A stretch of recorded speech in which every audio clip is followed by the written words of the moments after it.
Dans cette vidéo, on va regarder ensemble comment faire pour trouver des chantiers quand on a une entreprise de couverture. Vous allez voir, je vais vous donner 3 méthodes.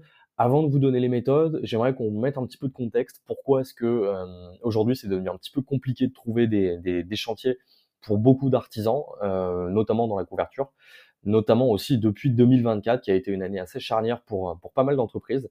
L'idée donc, c'est que je vous donne, que je vous fasse un contexte rapide de quelles sont les méthodes traditionnelles qu'en général, on va utiliser en couverture. En tout cas, les entreprises avec qui j'ai pu travailler, ont utilisé ces méthodes-là. Et je vais vous montrer également les méthodes que je vous invite à mettre en place, qui sont pas nécessairement très longues. Certaines sont gratuites, que je vous invite à mettre en place rapidement pour justement développer votre présence, trouver des clients et vous verrez que vous aurez aucun problème ensuite à, remplir votre carnet de commandes et trouver des clients, des chantiers via ces méthodes-là. Donc tout de suite, on est sur, donc comme je vous le disais, une vidéo spéciale pour les couvreurs. L'idée, ça va être de faire un rapide état des lieux de qui est utilisé en général par les entreprises de couverture et par les artisans pour trouver des chantiers. Alors, on a le fameux bouche à oreille. Alors, je crache pas dessus. Le bouche à oreille, c'est la meilleure méthode toujours pour trouver des clients. Le problème, c'est que c'est instable, c'est pas prédictible.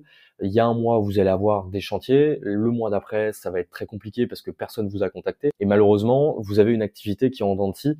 Et si vous ne vous reposez que là-dessus, ça va être très compliqué d'aller chercher des chantiers et d'être régulier dans votre acquisition clientèle. Ensuite, on va avoir pour les couvreurs en tout cas, dans ce corps de métier, il y a beaucoup de salons professionnels. Alors en tout cas sur les salons où moi j'ai été, j'ai rencontré beaucoup de couvreurs.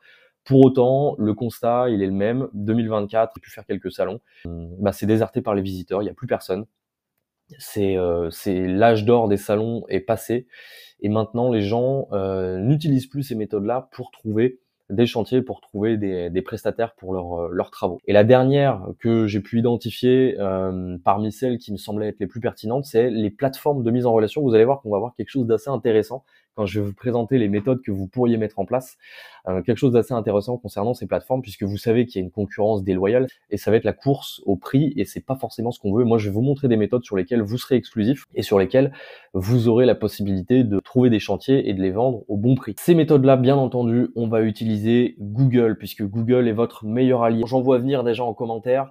Oui, mais Google, c'est payant. Google, c'est une multinationale qui veut s'engraisser sur le dos des artisans. Oui, c'est une entreprise qui veut faire de l'argent, mais je vais vous montrer des méthodes gratuites et Google n'a aucun intérêt de vous proposer des solutions si elles ne vous apportent pas de résultats. Puisque si Google ne vous apporte pas de résultats, vous allez arrêter de travailler avec eux. Si vous arrêtez de travailler avec eux, tout le monde va déserter la plateforme. Si vous désertez la plateforme, Google gagne plus d'argent. Donc, ils n'ont aucun intérêt à vous fournir des solutions qui ne fonctionnent pas. Donc, on va regarder. Je vais vous montrer. Donc, comme je vous disais, Google vous propose aussi des services gratuits que je vais vous montrer, notamment un service gratuit que je pense que vous connaissez tous, mais qui mérite d'être vraiment développé dans toutes les entreprises, dans tous les corps de métier de l'artisanat, parce que selon moi, c'est quelque chose qui peut vous apporter beaucoup de visibilité et vous permettre d'être leader de votre secteur. Donc ne le négligez pas. Deuxième chose, c'est qu'il y a eu, et dernière chose, c'est qu'il y a eu une grosse évolution de marché. C'est factuel. Aujourd'hui, donc on a vu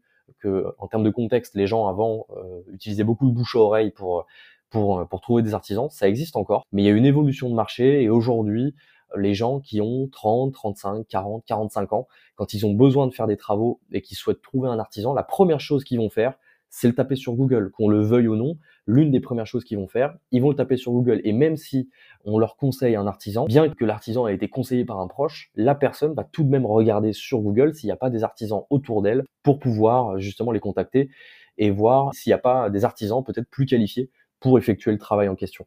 Donc là, on a mis notre ami Kylian. Donc vous savez, hein, le football il a changé. Moi, ce que je dis, c'est que le marché il a changé. Et ça, malheureusement, soit on l'accepte, soit on le subit. Donc moi, ce que je vais faire, je vais vous montrer comment ne pas le subir et je vais vous montrer 3 méthodes pour trouver des chantiers en couverture. On rentre tout de suite dans le vif du sujet. Et donc, comme je vous disais, il y en a notamment une qui est gratuite et je pense qu'elle va beaucoup vous intéresser. D'ailleurs, on va commencer par celle-ci. Donc voilà, j'ai tapé par exemple couvreur Lille sur Google. Vous voyez que Google nous propose une multitude de résultats. Alors ça, il m'a proposé ça une fois. Il peut me proposer moult diverses résultats de recherche. Là, j'ai ce résultat de recherche. Vous voyez que ici, on n'a pas de publicité ads. Alors les ads, c'est quoi? C'est hop, quand c'est écrit sponsorisé ici, ce sont des ads. Ici, on n'en a pas. Donc, des fois, Google ne nous en propose pas. Ça arrive. Et donc, l'idée, en fait, c'est vraiment d'être positionné dans les 3 premiers, voire au grand maximum, enfin idéalement même c'est dans les 3 premiers, hein, de toute façon dans votre localité, c'est d'être positionné dans les 3 premiers et donc ça passe par une optimisation de votre fiche Google My Business. Votre fiche Google My Business, alors là on va aller sur Le Bon Couvreur qui a lui une fiche, très performante. La fiche Google My Business, les choses qui vont être très importantes à optimiser, ça va être déjà votre catégorie principale puisque vous voyez que j'ai tapé couvreur Lille et si on prend les 3 premiers, couvreur, couvreur, couvreur. Vous voyez qu'on a une multitude de services annexes qui peuvent être proposés. Donc ça, c'est des choses que vous devez optimiser sur votre page Google My Business. Vous avez la possibilité d'ajouter des catégories supplémentaires. Alors, il y en a qui le font, il y en a qui le font pas. Moi, je vous dis, faites tester. Voyez ce que ça donne quand vous mettez des catégories supplémentaires. Évitez d'en mettre trop. Je sais qu'il y a par exemple des catégories entrepreneurs, artisans, etc. C'est beaucoup trop général. Restez sur des choses très spécifiques et c'est même parfois mieux de n'en avoir qu'une seule. Donc ça, optimisez. Remplissez tout ce que Google va vous proposer. Alors il y a des subtilités justement sur certaines choses. Je vais pas rentrer dans les détails dans cette vidéo parce que sinon ce serait trop long. Mais l'idée c'est que vous ayez une fiche Google My Business qui soit optimisée. Il y a des choses qui sont importantes, donc notamment les avis. Donc essayez d'aller chercher des avis. La localité va être extrêmement importante aussi de votre fiche Google, puisque de toute façon GMB Google My Business ne fonctionne qu'avec votre localité, donc la zone géographique sur laquelle vous allez être, et votre service. Google ne vous présentera pas, donc là on est à Lille, il ne présentera pas votre fiche Google si quelqu'un a tapé couvreur et que cette personne est à Dunkerque, il ne vous présentera pas. Donc ça reste quelque chose de très local, ce qui est aussi un avantage puisque j'imagine que vous n'avez pas forcément envie de faire des chantiers à 200 bornes de chez vous. Donc voilà, donc ça c'est la première optimisation gratuite, donc avec une fiche Google bien optimisée. Quand je dis optimiser, c'est bien optimiser le nom, bien optimiser la description, remplir ce que Google vous demande, etc., etc. Il y a pas mal de choses, mettre des belles photos de réalisation, etc., aller chercher des avis. Une fois que vous avez une fiche Google bien optimisée, vous pouvez éventuellement arriver dans les premiers résultats. La deuxième chose, alors là malheureusement j'ai pas d'exemple concret sur Google, donc ce qu'on va faire c'est que je vais vous montrer ça directement sur ce que Google propose directement, ce sont les Local Service Ads. Local Service Ads, c'est un service qui est directement corrélé à votre fiche Google My Business. C'est une plateforme payante de Google, je vais être honnête avec vous, c'est de la publicité. Vous allez être diffusé dans les résultats de recherche. Et par contre, la chose très intéressante, c'est que c'est certes un service payant, mais c'est un service payant sur lequel vous ne payez que le prospect qualifié.